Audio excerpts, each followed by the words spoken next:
Hey, good evening or good afternoon or good morning, depending on where you are. If you've registered for Propaganda Truth in the Future, you've reached the right place. So welcome. Glad you could join us. This program, this webinar is brought to you by the Museum of Public Relations in New York, the PRCA, the International Communications Consultancy Organization, and the Ukraine Communications Support Network. So thank you for our organizers. It's also important that we acknowledge our corporate sponsors. See them here. Please give them a shout out on social media. The Grady College of Journalism and Mass Communications at the University of Georgia, Amazon, Page, Renew PR, TV1, Muckrack, and Compro. Thank you for your support as well.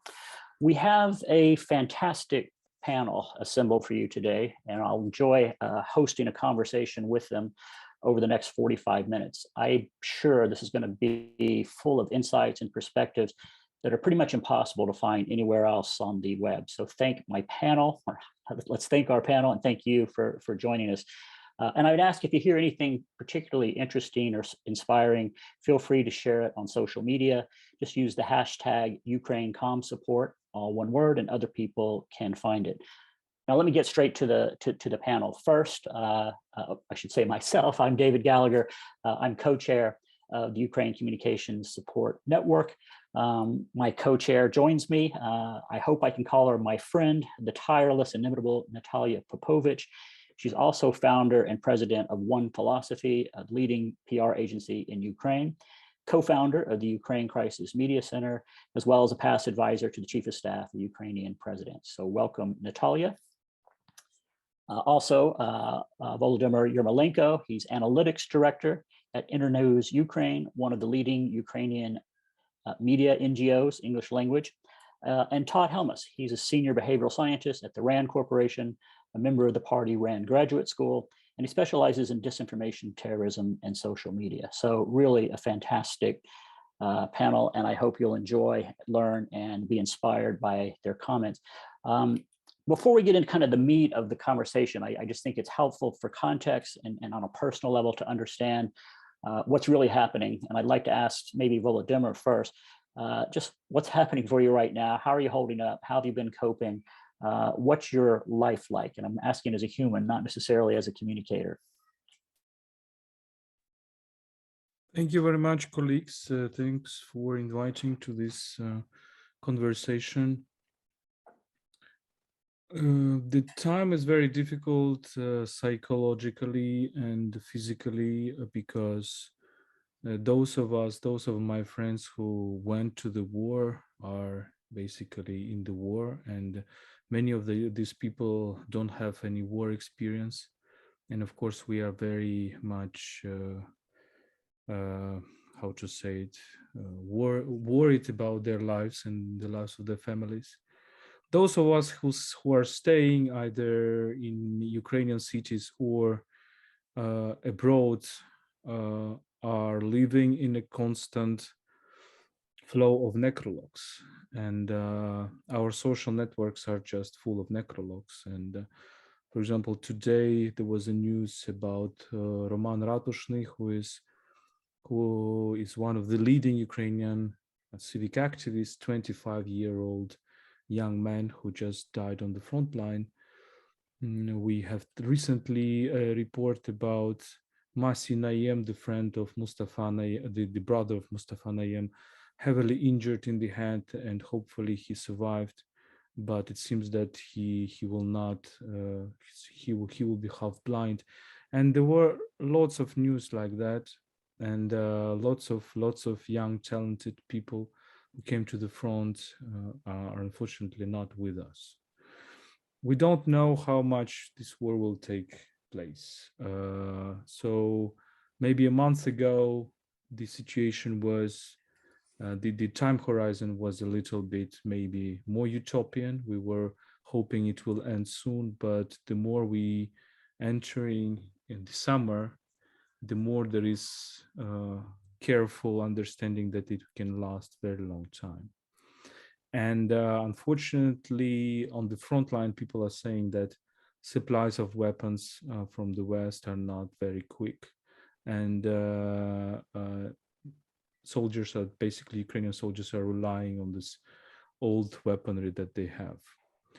We are traveling a lot in the villages around Kiev, or for example, last week we traveled to Kharkiv, Ukrainian second largest city. We went to Saltivka, which is the last line between the front line, so 10 kilometers from the Saltivka district in Kharkiv. There are still heavy fights, and basically the buildings are totally destroyed. We publish these videos on our Twitter on Ukraine World, by the way, and you can listen to our podcasts recent podcasts about Kharkiv, the podcast explaining Ukraine. And for example, a few days ago, we were in Borodyanka, a village near Kiev.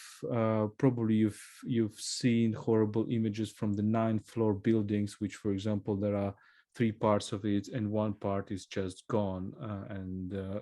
Why? Because there were airstrikes with 500-kilogram bombs from the Russians.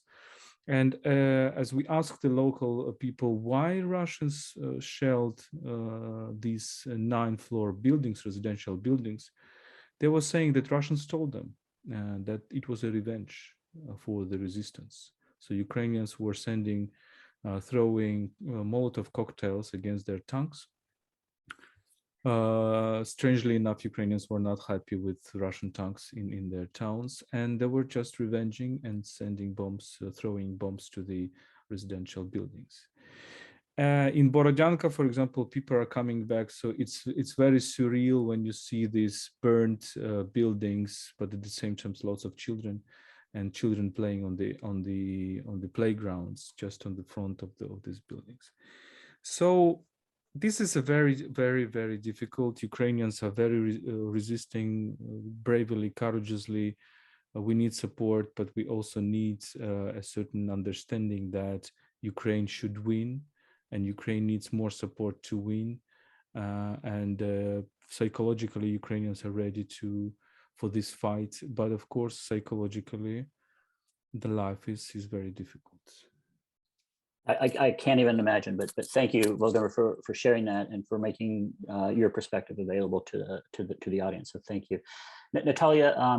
We talk every day, and I'm always nervous to ask you how things are going because I'm always afraid for some bad news. But how about from your perspective? And I know you've made it out of Ukraine. You're in Copenhagen right now, but you've got a lot of people you're worried about back home. So how is it for you? Thank you, David, and it's an honor to be here today with you. Yeah, exactly. Like, I think I'm always on the lookout for bad news, as all of the Ukrainians are, because as Volodya had mentioned, the people who are at the front, many of them are relatives, many of them are dear friends, and recently there have been, many bad news from it. Yesterday, I think I wrote to my colleagues and my team that it's like 111 days, and 111 seems to be such a perfect number, but those are already the days where every single day seems so long and so unpredictable. And I think ever since waking up in Kyiv to these explosions, where I had to flee my home and my apartment, I think they're just very full of worrying for the family and friends and the team, and they're now in completely different locations. Some started coming back to Kyiv after the immediate sort of danger was gone, but is it really gone? And some are in western part of Ukraine, and some are in very different countries in Europe. I think we all live with this pain, first of all, for the really inhuman, suffering of the Ukrainian nation, for the mothers, for children, for these stories, for the elderly. I think as little sort of joys in even life of the people who are outside of the war, these joys are very much censored, because I don't think we allow them to be fully in our lives, because we do see these faces of suffering. I also feel sorrow. My dad is 85 years old, and he remembers air alerts during World War II. And I think he's been, sort of displaced so many times in his life, including when our family was arrested in 1949 and sent to Soviet Gulag, that he doesn't want to move anymore. So he stays in Lviv, and I worry for him. I also feel injustice, because I think I'm the third generation of Ukrainians that has suffered from Russians and who had to leave apartments in the morning of February 24th. And I just think it's unfair that we've collectively somehow enabled Russia to be able to attack a country like Ukraine in the 21st century. And I also feel, guilt that I'm not at the actual battlefield, not at the front, not with arms in my arms, but I also feel that many Ukrainians understand that maybe we will still all have to do it, because as Volodya had said, right now in the actual battlefield, there are people who are poets and historians and philosophers and IT people and everyone, and if they will be gone, then it's going to be the next and the next line of Ukrainians who will be there to defend our freedom. But I think right now, myself and my colleagues are dedicating our energy, time, and everything we have to help defend Ukraine's kind of information front, and just simply try and explain exactly what is happening in Ukraine and also what is it at stake. Because I do believe, I'm completely convinced that it's not just the fate of Ukrainians that is at stake, but it's really, the fate of humankind and what kind of future we collectively have that is at stake right now in the east of Ukraine and in the south of Ukraine, where our warriors are trying to defend our reality from Russians. So it's a lot of sorrow and pain, and also injustice, because it's unnecessary. It maybe could have been avoided, but was not. So I hope that we can all draw lessons from it. Well, thank you. And hopefully we'll be able to do that at least a little bit today. Most of the audience, as far as I can tell, are people in the communications business, or maybe studying to join the communications business, or leading communications businesses themselves. So I'm hoping we'll be able to draw some lessons from how we can contribute to ultimately to a positive outcome, to a win, to a victory. But before we get into kind of a deeper conversation about the words and images and how they shape the perception of the war, both globally and in Ukraine and even in Russia, I think maybe we should spend just a little bit of time and talk about how we got here. Looking back, we've been subjected to years, decades even, of Russian propaganda, painting this image of a formidable war machine that has been, Putin has shown he's not reluctant to use. Yet we still, at least in the West, seem a little bit surprised. When the invasion actually happened, I felt like in the West, there was some surprise on that. Maybe that was muted. I think the U.S. released a lot of intelligence in advance to kind of shape perception, but it still seemed to take the world by surprise. So I guess maybe I'll go to you, Todd, on this. How do we get here? Why were we surprised, and how did we get here? Yeah, that's a great question, and thanks for having me here. I'm humbled to be following Vladimir and Natalia. It's just like amazing. My heart goes with you guys. It's interesting. I think what Russia needed to do at the outset of this war was sow a wedge. They needed to sow a wedge between right-leaning, far-right audiences in the West and the rest of the policy community. And I think if they could have done that well, it would have undermined a lot of Western support for Ukraine in both arms and money. And they failed to do that. I think there's a couple reasons why they failed to do that. And I guess to directly answer your question, no, I don't think it was a surprise. I think the Western community intelligence agencies were putting information out. And I think that's one of the key things that was done to really undermine Russian propaganda narratives. Russia really relies on these false flags when they start these operations. They did so in Grozny. They've done so other places as well, to sort of paint a reason as to why they can go in and conduct their operations. And the U.S. released intelligence on that. I don't know how far closely before what Russia had to do, but it was fairly detailed intelligence about Russia's plans of putting out a fake video showing fake casualties and things like that. That did not work for Russia. I think that set them on the back foot. They needed, that was their just reason for going in, and they lost their just reason. I think the other part of it too is this invasion is just too big for Russia to effectively communicate. You know, if you go back a few years at the poisoning of Sergei Skripal, the Russian intelligence agent that was living in Britain, you know, Russia did an interesting job with that. They put out 1,000 lines of conflicting information as to who killed him and how and why. And the goal of that was to confuse their audiences, which worked because it was a relatively narrow event and people weren't thinking about it. And, you know, you might hear these conflicting statements and get confused and go on with it. Ukraine was too big. It was just too large of an operation.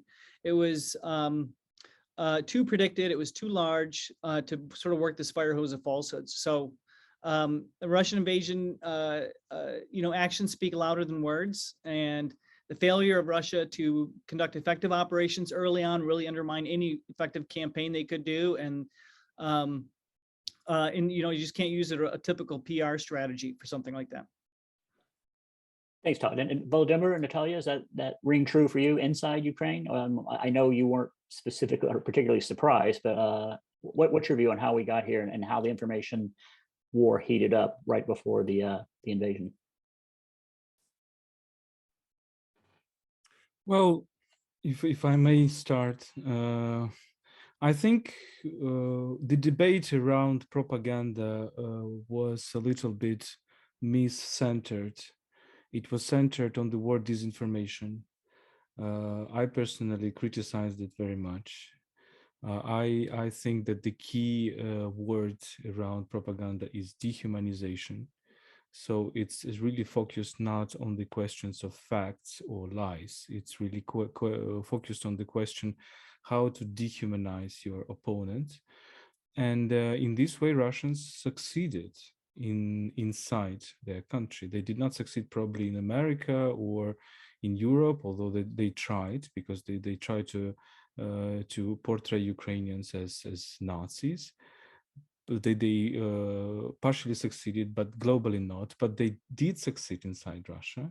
And if you follow, for example, the levels of support of this war, therefore we Ukrainians, and I'm sure Natalia, we here with Natalia on the same page, Ukrainians are really fighting for this concept, Putin's war, because we see how much support this war has among ordinary Russians. We see it through public opinions. We see it through the many vox pop that is still done by the courageous media inside Russia.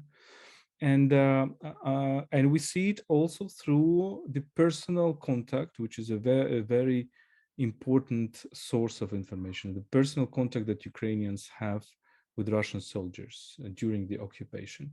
We visited several villages that were occupied for 3 weeks, 2 weeks, 1 month. And we always ask a question, so how do they behave, the Russians, and what do they say? And in many aspects, they were really repeating the words of Russian propaganda, that Ukrainians are not existing, that they really wanted to take Kyiv in 3 days, that Ukrainians are Nazis and they want to find these Nazis and show us where the Nazis are, and etc. So this strategy of first dehumanize, and therefore dehumanization leads to a justification of any atrocities.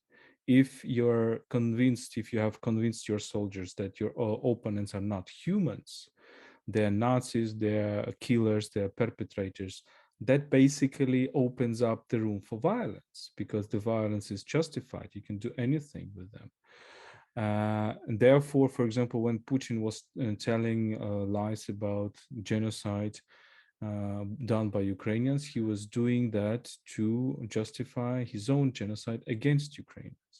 And I think we really need to shift the focus of our discussion, not only from the questions of lies and truth, but to the moral question. The key goal of propaganda is actually the moral goal. And the goal to justify some actions, not only to confuse, to put people into illusion, etc. Thank you. Yeah, Natalia, you and I have spoken about the morality of the war and the language that's used. do you want to comment on what Volodymyr just said, or Todd? Yeah, well, certainly it was not surprise to Ukrainians, or I should say to, I don't know, any thinking or strategically thinking Ukrainians. I think we knew that for long that we represented sort of existential threat to Russia in its current shape and format, and that it's going to attack.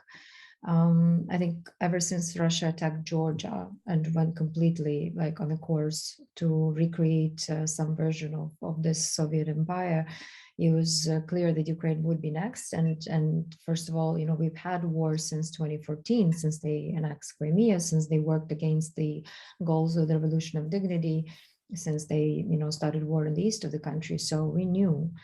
But I think when you ask the question sort of how it happened and why the invasion was maybe a surprise to everybody else, or not even the fact of the invasion, but what was happening afterwards, because I think that level of brutality, that level of hatred that Volodymyr described, that was not expected by the West. I don't think so. I don't think that was expected. But I think it's exactly because people in the West have become kind of complacent about, what freedom and democracy is, and that space of truth has decreased, not just in Russia, but in many other societies. And some notions, some moral notions have become to be taken for granted. And I think in some societies, the price of the gasoline has become more important than the price of freedom. And even though it's enshrined in documents in various constitutions, but it's not like it's being lived really every single day. So I think when the word started losing meaning, this is when it happened. And I think really it goes back to the lessons we learned or did not learn from, us thinking that, United States won the Cold War and did not notice that, this creepy KGB dictatorial empire was just preparing to strike back. And that it really prepared its own people well. And I'm really sorry to say that in 2017, 2018, Ukraine Crisis Media Center, myself, the group called Hybrid Warfare Analytical Group, we did this massive survey of research of Russian TV propaganda. And we took it on a European tour. So we've spoken to the ministries, to the influencers in so many different countries to try and tell them that, look, they're not just dehumanizing Ukrainians, they're dehumanizing Europeans. They're saying Europe is decadent, these liberal values are horrible, we prefer traditional values, whatever that means to them.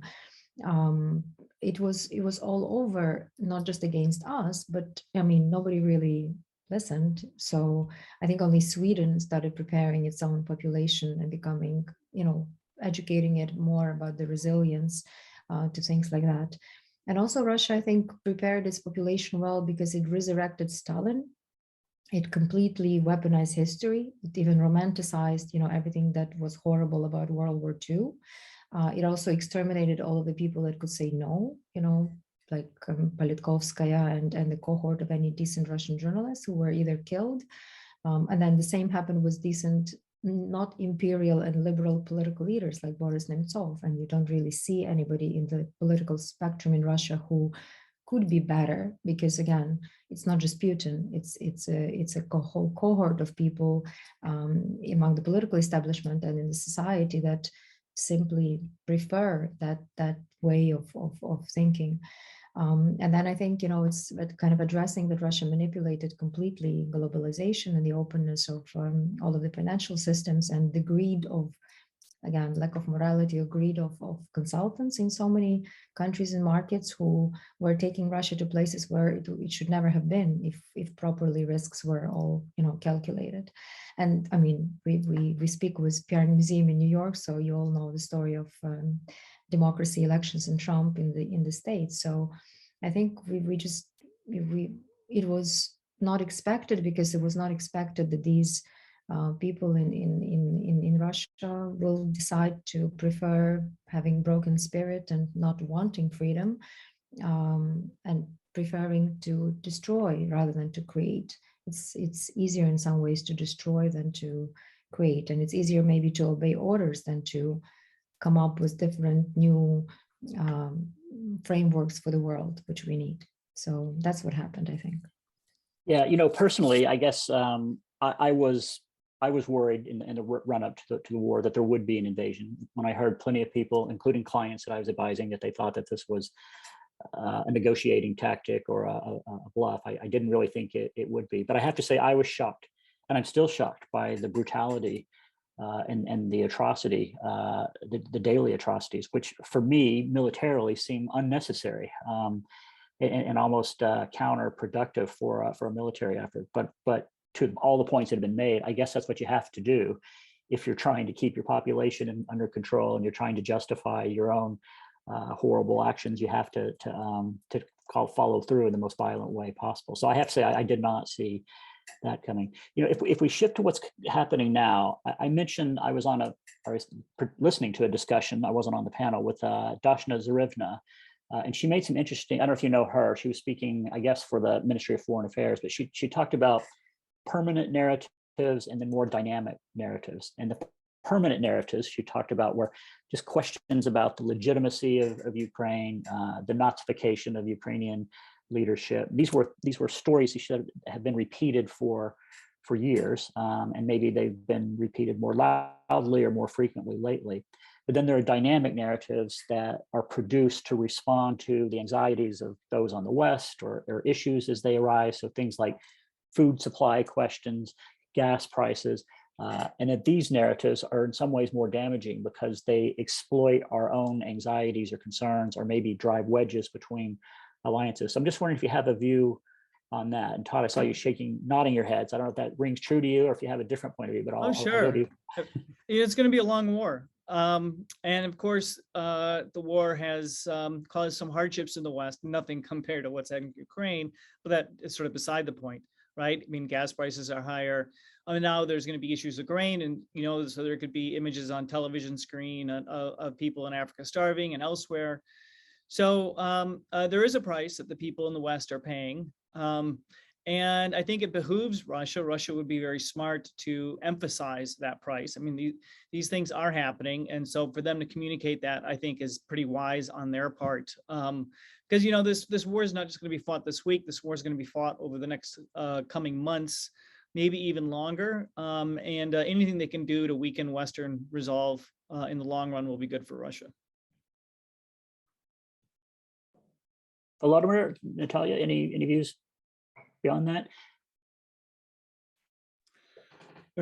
If we're talking about these general narratives, we should also keep in mind that they are very old and they really go into the centuries. And there is a debate, for example, about Russian culture that we are having worldwide. I'm now writing a piece for Foreign Policy. I hope they will publish it about Russian literature. I think we should really critically assess the Russian cultural heritage and look at it through the imperialist or colonialism studies. For example, if we look at the Russian writers of the 19th century, the famous Russian writers, what they're writing, what people like Pushkin or Lermontov are writing about the Caucasus or about Ukraine, we will see the same narratives. For example, Pushkin would say about Ukrainians that they are a thing of the past, that they are kind of a failed state, the narrative of the Russian propaganda today, that they are unable to organize themselves in a polity, and they are remarkably cruel. So they should be rather forgotten. In many aspects, this reminds of the Russian current narrative about Ukrainians as a failed state and Nazis. Basically two major elements. The same goes with the Caucasus. If you look at for example, the Russian traditional narrative about the Caucasus, it stresses the role of nature, it stresses the role of the past, but it's basically saying that you will not have any future without us. You will not have any future without Russian Empire. And of course, it continues today. And if we look at Chechens, this is remarkable because the Chechens play a very important role in today's war. The so-called Kadyrovцы, they are very present in the communication way. It's remarkable how top Russian propagandists like Solovyov are always sharing and retweeting on their Telegram channels the posts from Kadyrov. So, and it's remarkable that Kadyrovцы, with their very fundamentalist Islam, are coming to Ukraine to impose a Ruski Mir, the Slavic Orthodox ideology, right? So it's really very postmodern in this sense, very fascist and postmodern at the same time. But it goes in hand with those Russian narratives about the Caucasus that are going back to the 19th century. So we should really be aware of this depth, the real big historical depth. And when Putin, for example, is saying that Ukrainians, Belarusians, and Russians are the same nation, he tries to go back as far as the 19th century Russian imperial narrative, not even the Soviet Union, but Russian Empire 19th century imperial narrative. So if we analyze these general narratives, let's not forget that they did not pop up in 2014 or even in 1991. Well, I think that, probably right now, my perspective is that the reality that Russians are creating with this war, it really defies any narrative that they could promote, because I think the reality on the ground and seeing this brutality is kind of exposing them in ways in which they may not have been exposed in the Second World War. I think in the West, maybe some things are not analyzed, and they were certainly not analyzed in this way in Russia, to recognize also not just the heroism, but the brutality of the Soviet army, and the numbers of rapings in east of Europe as Soviet army was victorious. Nobody really, history is not judging kind of those who lost, but not those who won. And to that extent, Russia did not learn anything from neither their Second World War nor what Stalin was doing to Russians as well, but much more so to Ukrainians and other nationalities. And I think through these narratives still, what comes really, really clear is that just as narratives goes deep, but also our values go deep. So for Ukrainians, we value freedom, we value individual dignity. And therefore, that's why I think these concessions or these like ceding of territories, Ukrainians please see territories, is simply, not acceptable to us, because we know and see what is happening to Ukrainians in the temporarily occupied territories. And we understand that it's not a war for territories, it's the war of extermination to take away the people who prefer a completely different system. And I think with Russians, the problem is that this feeling puts them of superiority, of wanting to be more and better and bigger than ours. It constantly puts them into this competition with the rest of the world. And in a way, in 21st century, that's what makes them monstrous, especially because of the fact that they have nuclear weapons. And, it's interesting that Stalin's popularity has grown so much in the last 20 years, and Andrei Sakharov's popularity went down as much as Stalin's had grown in the last 20 years. And this wanting to prove Ukrainians wrong, that we cannot be, free and prosperous, has sort of become raison d'etre for them in a way. And that's why initially they tried different other ways. They were corrupting our politicians, corrupting our defense system before 2014,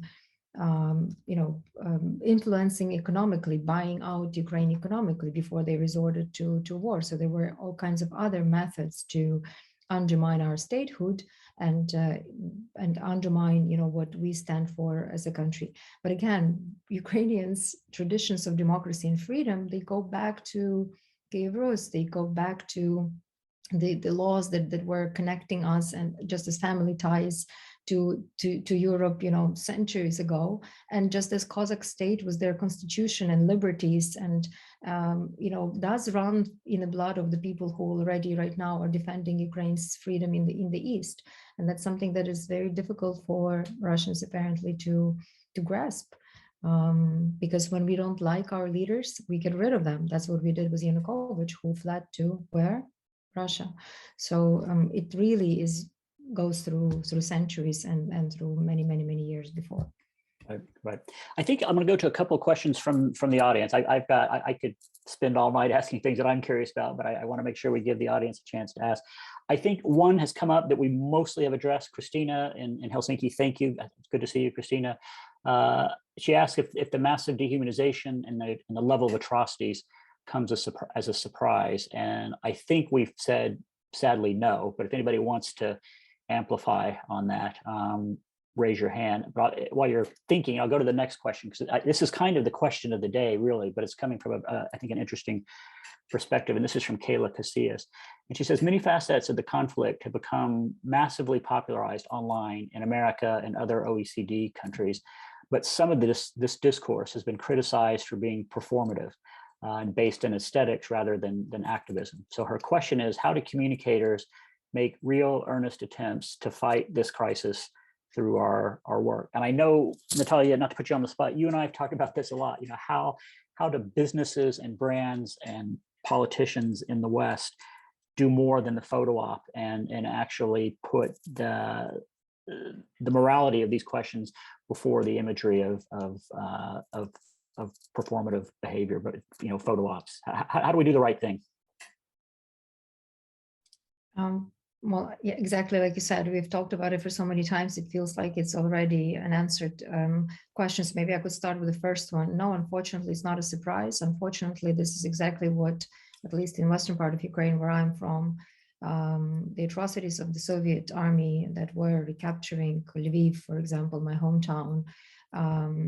They were leaving, the corpses of people and Ukrainians and others in a shape in which it really, really resonates. So it unfortunately brings up the worst of our memories, of our family memories, and it's not surprising. Therefore, we will do anything and everything possible from our side, at least as Ukrainians, to ensure that does not happen to our children again, because this cannot repeat.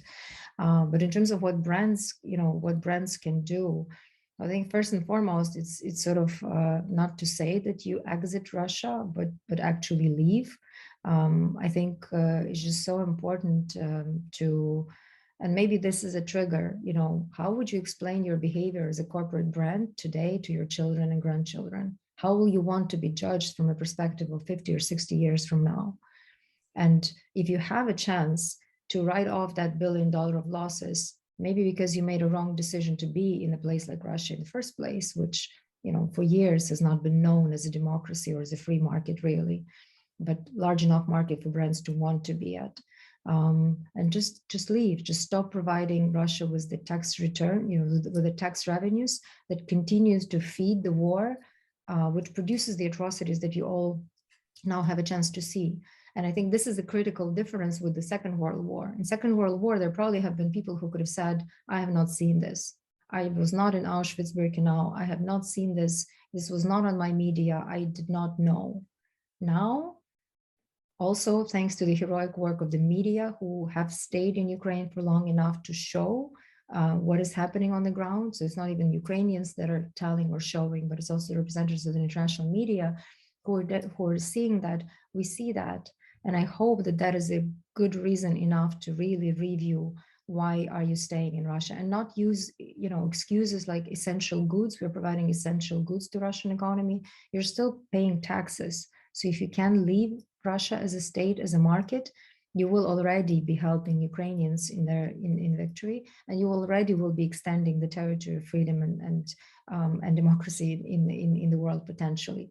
But helping supply them right now, I think is just immoral and very non-strategic, because if not us, it's the customers all over the world who will be punishing the reputation of such company, and that will be happening. It's already happening right now.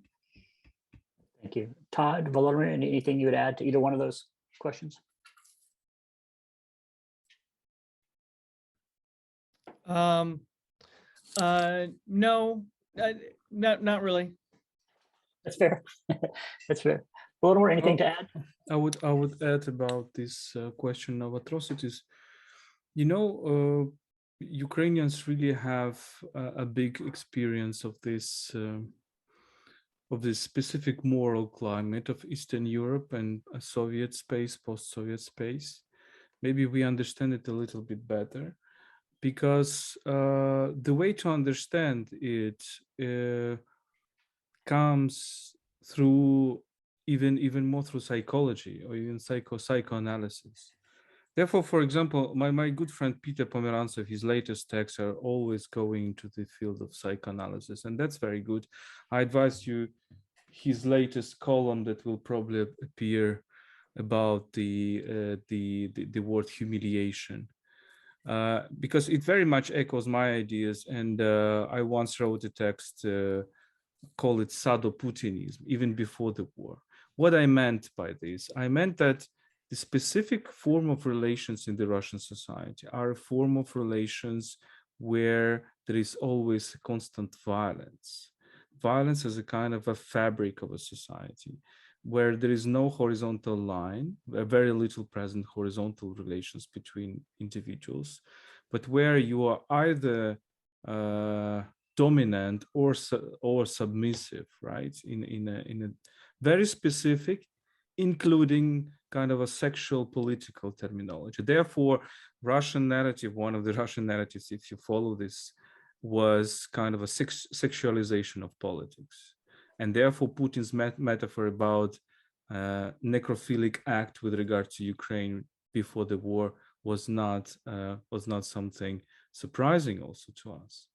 This is kind of interpreting even the most intimate field of life in terms of violence, and interpreting politics in terms of this also sexual violence. So Ukraine considered as a kind of a bad wife who left her husband and should be therefore punished for that. And if we, the second thing is that when we hear the interceptions, phone interceptions, when we hear how Russian soldiers are talking to their mothers, not even the girlfriends, or wives, but mothers, we see kind of a crackdown of normal human relations, and that's also shows. I think it was a thought by my friend philosopher Vachtan Kiboladze, who said that, look, don't consider Russia as a traditionalist society which is opposing to Western liberalism or whatever. There is nothing traditionalist in this society, because the traditional metrics of values have also been broken. There is no matrix of values when you just respect your parents and follow their orders. They kind of are very, very chaotic and also based on violence.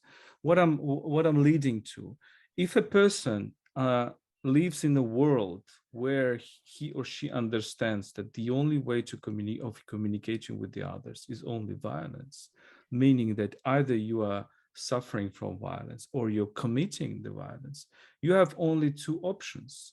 You have an option to be kind of subject to this violence and just shut up and not show any individual position, or you should identify yourself with the sadist and say, look, that violence that he, for example, Putin, commits on myself, that's basically my violence. That's the violence that I commit on others, for example, on Ukrainians. This is how the masochism turns into sadism. And I think this is something that we actually met in Ukraine. And it's interesting that, for example, also the witness of Russian soldiers are saying to us that really those people who are coming from the most poor, most underdeveloped regions, they're most probably not, for example, Slavic. They can be Tuvans, they can be Buryats, they can be somebody else, they can be Caucasians. And they are subject to extreme violence in their own regions, in their own towns, and therefore they kind of export this violence when they join the Russian army. Hey, Dave, I have a thought to add on to that.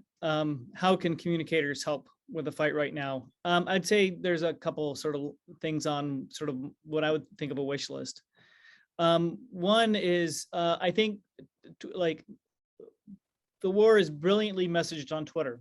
And if there's anybody accessing Twitter, then I think they're caught hook, line, and sinker by the Ukrainian message. It's authentic, it's real.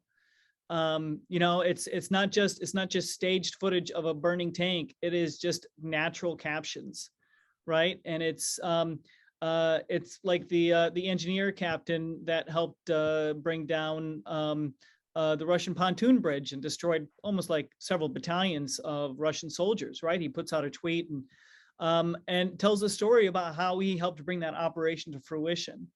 There's the other story of Yulia Mendel, who tweets a photo of her like embracing her boyfriend as he's returning from the front, and she's the speaker for, well, at least was a speaker for Zelensky. So it's masterful, authentic messaging. It just has to, I think it really needs to get past Twitter somehow. So, I think there's a lot of tools in the PR toolkit to help with this, right? How to get these messages placed on newspapers that might not be following this content. How do you break the Twitter barrier? Are there ways to bring, and I hate, God, help me for using this word, but Western influencers or others who have their audiences who might be interested in telling the story of Ukraine if they had only the access and information and engagement to do so. So I think that's going to be key. I think there's basic support that can be leveraged on the ground to help Ukrainians. There's whether or not there's potentially new communicators who just need some skills, and there's ability to provide training to them, though most Ukrainians don't seem to need any training on how to use Twitter. But if there's ways to bring new voices to the fore with support of information, of intelligence, of shareable stories, of developing expertise and sharing content, I think that could be helpful. And I think there's also a basic, so that's a capacity building part. And there's probably a technology part. So you're going to have folks behind Russian lines in the Donbass region. They need to be able to share their story, pictures of attacks, images of attacks, videos of attacks, images of what life is like under Russian hardship, war crimes. They need to be able to share that content safely. So is there technological support that we can provide them? In addition to maintaining access to Starlink and things like that, which, is really keeping this train running for the Ukrainians. Over. Good. No, thanks for adding that. And you kind of anticipated the next question from the audience, and I was going to tee this up anyway because I wanted to get into this, but this is from Adriana. She's with the Ukrainian Institute of America, and she's asking, essentially, are there any resources that you can recommend that quickly respond to negative or negatively nuanced media articles about Ukraine? And I wanted to get into a conversation about what I think is a remarkably accurate, fast, and persuasive set of activities, partly something that you're associated with, Natalia, We Are Ukraine, and then your organization, Internews Ukraine, Volodymyr. So I'm just wondering, what else would you add to that list? And I do want to know a little bit more about how were you able to pull those together, especially We Are Ukraine, so quickly together, and tell me about your experience there, if you would. Thank you, David. Well, I think, yes, there are quite a number of sort of either organizations who have already been at the forefront of countering disinformation, or I would rather say building Ukrainian resilience and in a way preparing Ukraine for this war and this challenge. Like Ukraine Crisis Media Center, like Internews, like Ukraine World Program, like Euromaidan Press. I mean, there are quite a number of organizations who for the last 8 years in English language or in multiple languages, like Stop Fake, who continue to be reliable sources of information. And I think all of them are now not just reacting, but I think explaining exactly the history behind it, explaining the context behind it, explaining the nuances of the Eastern European history, of the culture, that basically give us what we see, because culture eats strategy for breakfast, and Russian culture unfortunately leads to war. We Are Ukraine, we felt in the first weeks of war, because before the war, there was a community of people who we were all talking to each other and thinking what should be the best way to ask the West to intrude before Russia attacks. I think we failed in asking to arm us and to preempt it by different kind of messaging from the West. But essentially, with the start of the war, we felt that at least with We Are Ukraine, that there is a need for easy to share on all social networks, facts of the war, facts and stories of Ukrainian resilience, explainers, samples of the world support, that we need to be putting out on a daily basis, and that's what we do. It's 100 and some day of work of this operation, and that will continue on, because I feel this is something that we need to continue to do.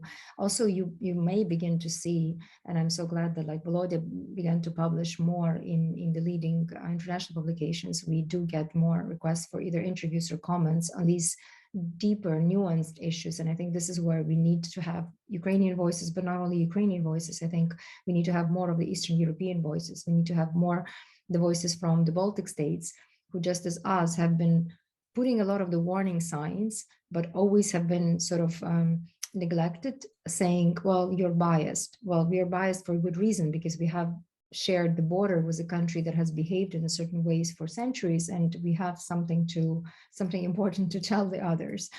So I think it's important that we get the platforms of these important other publications to be able to do that. But also, I was going to give an example of platforms like events. For example, last week in Copenhagen, there was Copenhagen Democracy Summit, and they extended the platform to Ukraine. So they've invited the activists to be and speak and engage with the audience, and we had a chance to do a cultural kind of art performance there. So I think it's important to just think, what are the platforms where we can keep Ukraine on the agenda too, because now we're entering the period of holidays. I received 1 or 2 emails yesterday who said, Natalia, let's speak in like end of August. And that scares me, because war does not go on holiday, and people who need arms and support in the east of Ukraine, they do not need them in September. They need them right now, so that we can preserve their lives, because they continue to fight for us.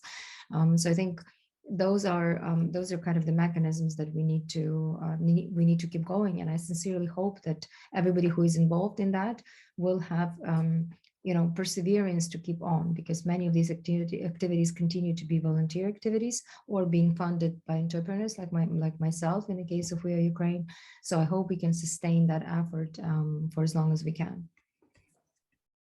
Well, I would just add, if you haven't seen We Are Ukraine, it's a masterclass in fast, easy to share, powerful content, and it works across all platforms.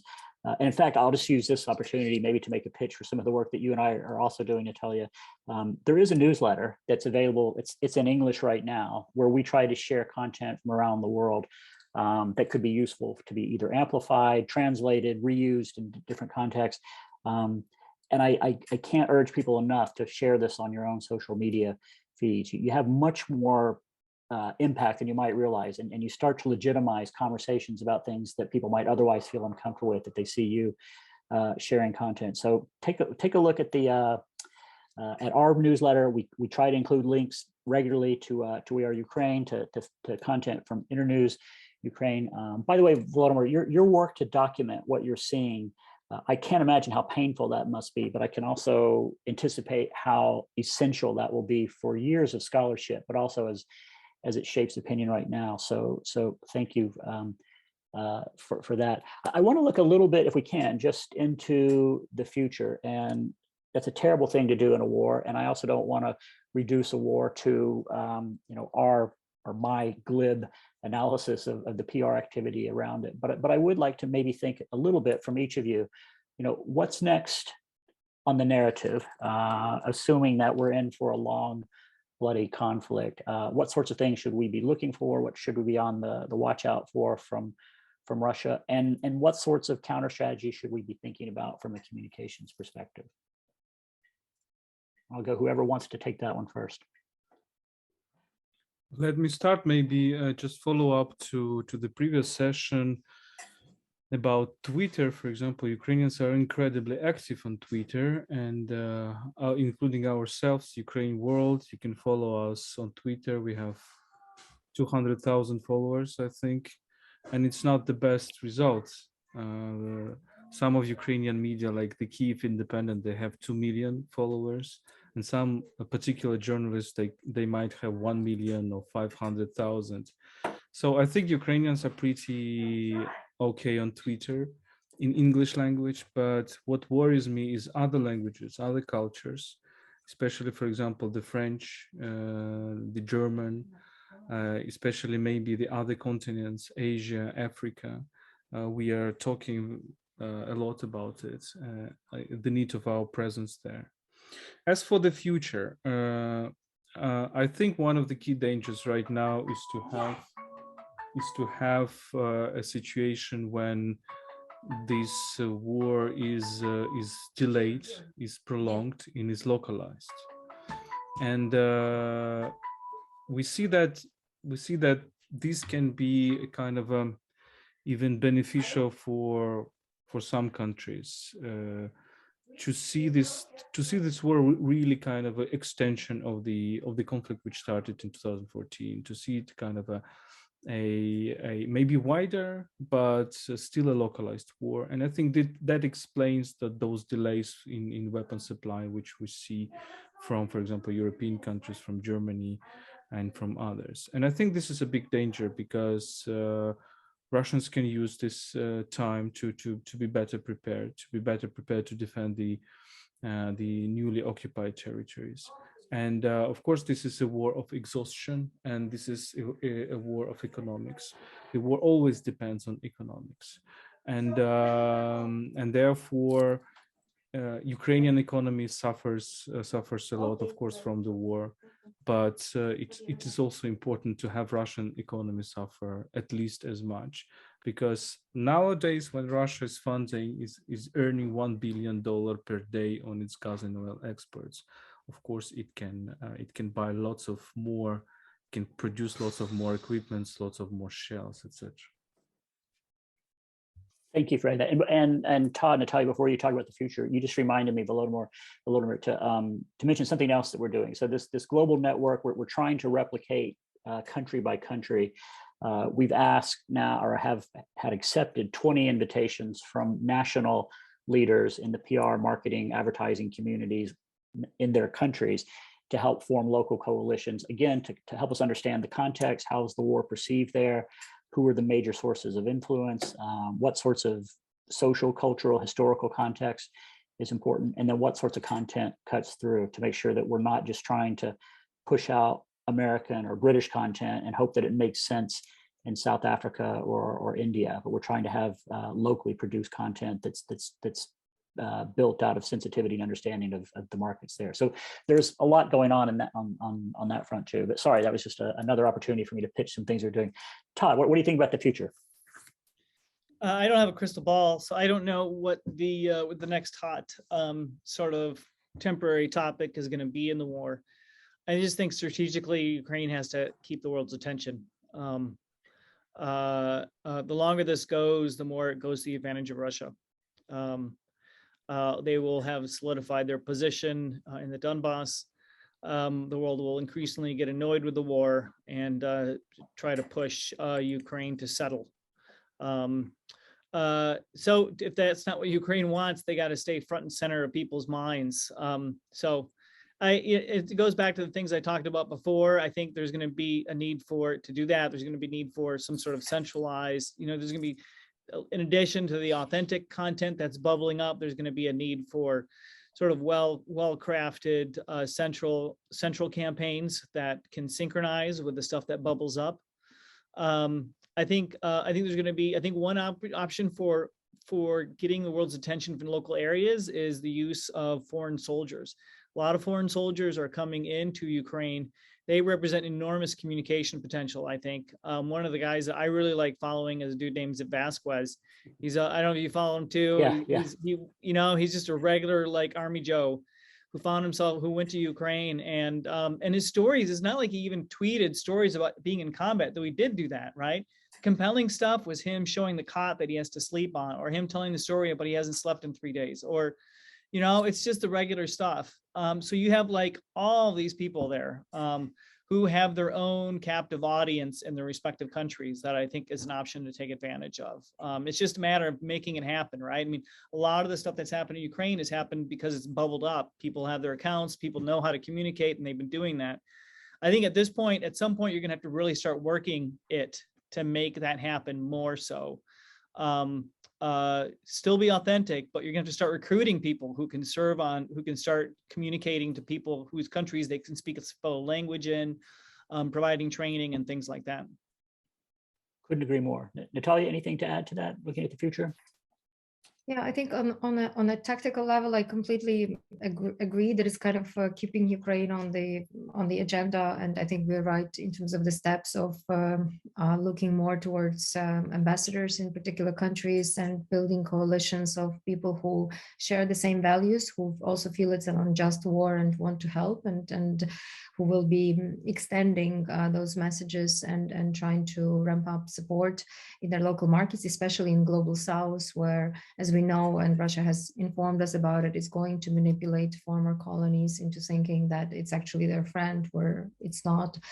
So given the nuances of the historical and cultural backgrounds there, we think, we need to really build a proper dialogue, and hopefully, which brings me to my final probably point on the future, hopefully start addressing together with others like bigger global challenges. Because I think if I have another ask, in addition to kind of take the high road of ethics from the communicators and like stop working with Russia and advise all of the clients not ever to work there. My second point is that, I respect communicators for their creativity. And I think the fact that we all collectively have not been able to do anything with Russia yet, it just shows to me that, we kind of all have probably some sort of lack of imagination. At least that's what I feel when it comes to speaking with heads of think tanks and large NGOs, and the fact that Russia is so big and still in their mind so powerful, kind of puts everybody on the defense immediately. And I think we need to treat Russia for what it is right now and think how to deal with it. So if we do feel that it's a global challenge, number one, simply because it puts the world on the brink of what's going to happen to non-proliferation. I mean, who would repeat Ukraine's mistake of giving up our nuclear arsenal to Russia at the US insistence as a one big strategic mistake in 1994? Or food security. Russia is putting literally the whole world on the brink of world hunger. And in some countries, hunger will happen because they have mined our seas to the extent where it's just not unavoidable. Or climate change, because of all of these explosions and disruptions in supply chain of like major routes and things like that. So if we do not really creatively think how to bring this country to be punished, how to bring this country to be disarmed, then we're going to have to deal with another big challenge, which is China or others to be emboldened, to do the same behavior and behave in a completely non-rational way. And the consequences will be even more dramatic. So I think communications should be thinking, what are the bright solutions that we can suggest? What do we do about a country that wants to be empire for 1 century too long? What should we do, and how do we deal with people who how do we light the fire of freedom? How do we light the fire of freedom even in places and in a society that for centuries has preferred to live, governed by fear, not by trust, that has preferred not to know the truth? Because when Helmus and Brandt were researching this decay of truth, this is exactly what has happened. So how do we collectively work to bring truth out, and also to the country that is incurring all of these, all of this unnecessary suffering? So I think because you can pour again millions of dollars into civil society organizations and not achieve anything there. It just goes into very dry soil. So we need to be careful with the narrative of peace, I think, in the next couple of months, because I think this is a very interesting narrative. Let's bring peace, but nobody talks about the conditions for Ukrainians of that peace. So I think we need to really, as communicators, be mindful of that and work with a framework of lasting peace, what's going to actually bring real peace, just peace that has accountability. And I think we just simply need to do that from the perspective of the next generation, because I don't want my children to live in a world where some, lunatic country living in the past wants to steal our future. And this should probably be kind of the guiding resolve why we are doing what we're doing, in case we're not directly affected as war, because if for Ukrainians it's clear, but it should be, I think, as clear for everybody else as well. Yeah, very, very well said. I just want to point out, Volodymyr provided a link in the chat to Understanding Ukraine, his excellent podcast on the topic. And I should have mentioned that earlier as well. It is a fantastic resource, and it's derived from on the ground, real life conversations happening in real time. So it'll be very hard to find something more accurate, more useful than that. I'm going to do something risky and try to pull together a question from the chat, a question from the Q&A, and another question that came in directly. And they're probably totally not related, but I want to try to make them related. Someone's asked me about Paul Manafort, and I think the broader question is the former US president, impeached twice, largely for issues associated with Ukraine and Russia. Is that a mechanism for making this issue more salient for an American audience? Is there any power to that story? Do you have a different view? And then if that's not relevant, or even if it is relevant, what's the message for people to write to their senators and members of Congress? What's the request from the American government that we can ask as citizens? So I want to put you on the spot, Todd. Does this Manafort thing, does the Russia thing have any legs? I wouldn't go there with a 10-foot pole. I mean, that's what Russia wants. Russia would love for this to get politicized. And then Russia's on this. Then Russia's on the side of the right-wing audiences, which they were before the war to some extent. There's huge success on the information domain and Ukraine military operations to keep the Western right cohesive with in support of Ukraine. So any attempts to further politicize this will only go sour, I think. Good answer. And Natalia, Volodymyr, what do you think? What's the ask for someone's writing a letter to the senator? What should they be asking for?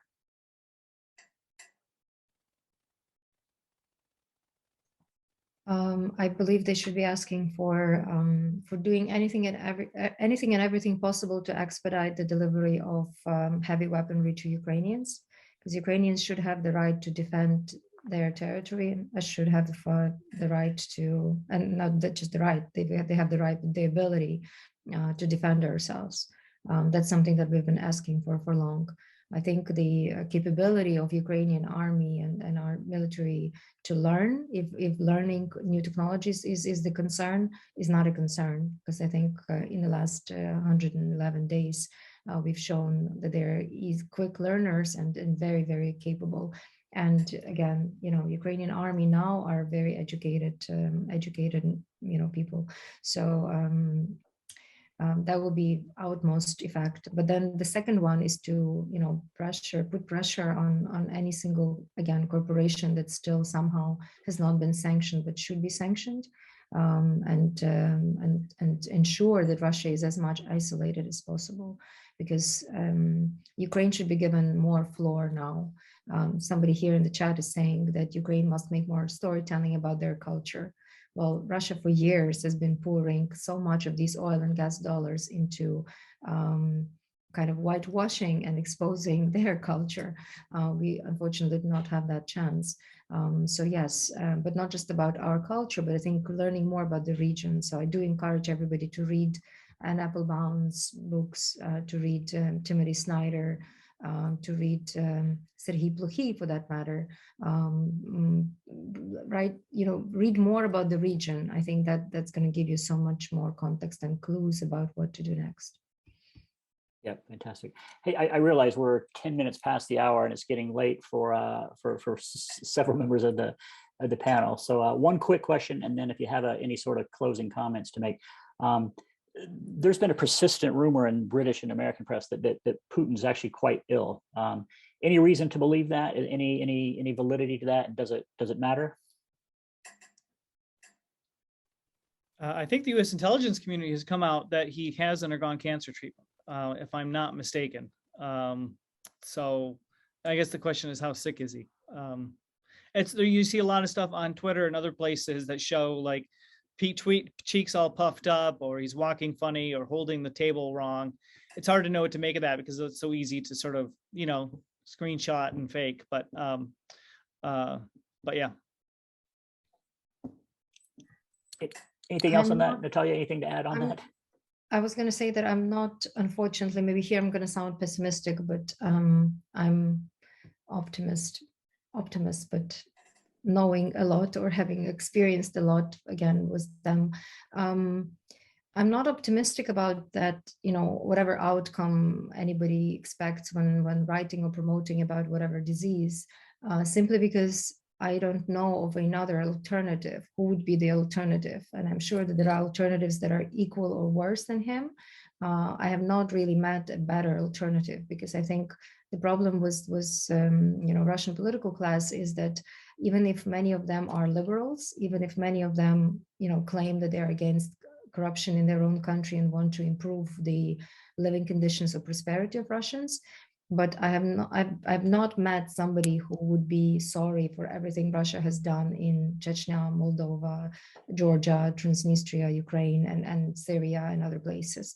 And until that person becomes a political, member of political class in Russia, I think we're not safe, because we need them to not only be liberals towards themselves, but also to acknowledge what they have done and understand that there is a sacredness of our sovereignty and of the international law.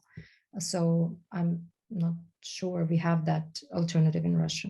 Yeah, fair point. Fair point. All right, I need to let you guys get on with your evenings, but so any closing comments, anything that you wish I had asked or that had come up that you didn't get to say, or anything you'd like to leave us with? And I'll go to you first, Volodymyr.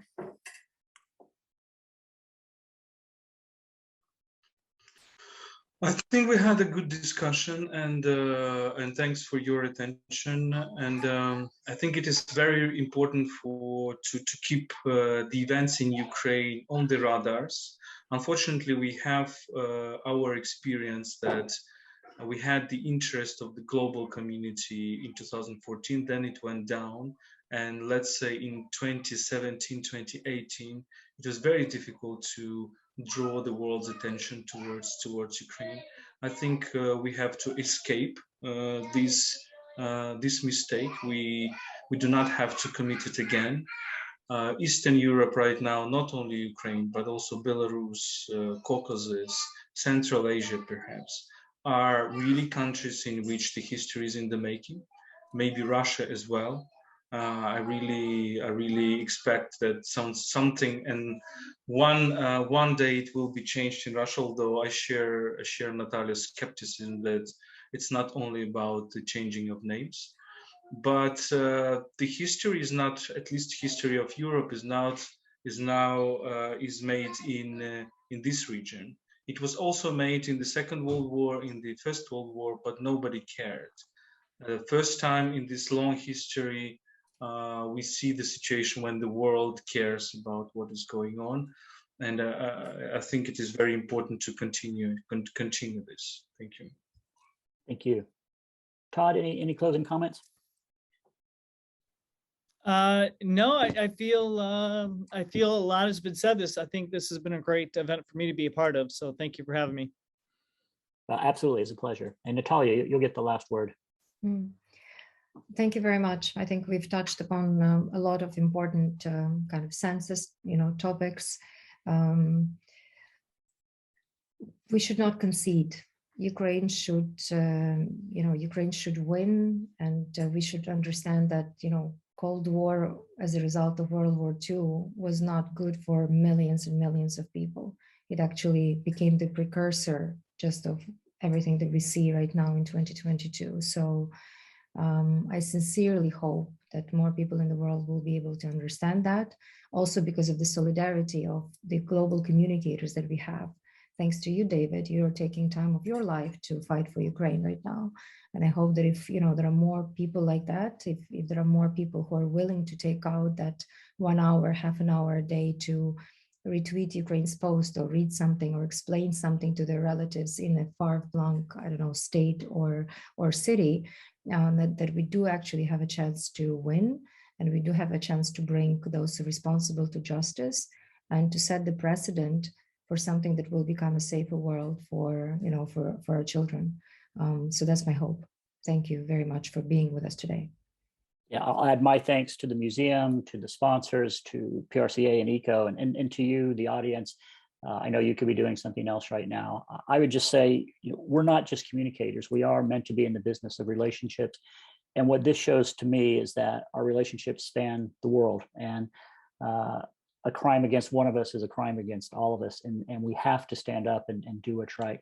Personally, I don't want to look back in 10 years, 20 years time and feel like I didn't do every bit that I could do. And I don't want to be asked, why did I stand by and watch these things happen? So I don't pretend that what I do is significant, but it's something. And I just ask for you to think about something you can do as well. And it can be as simple as just following some of the content, sharing what you think is relevant, and offering your perspective. It does matter. It does help.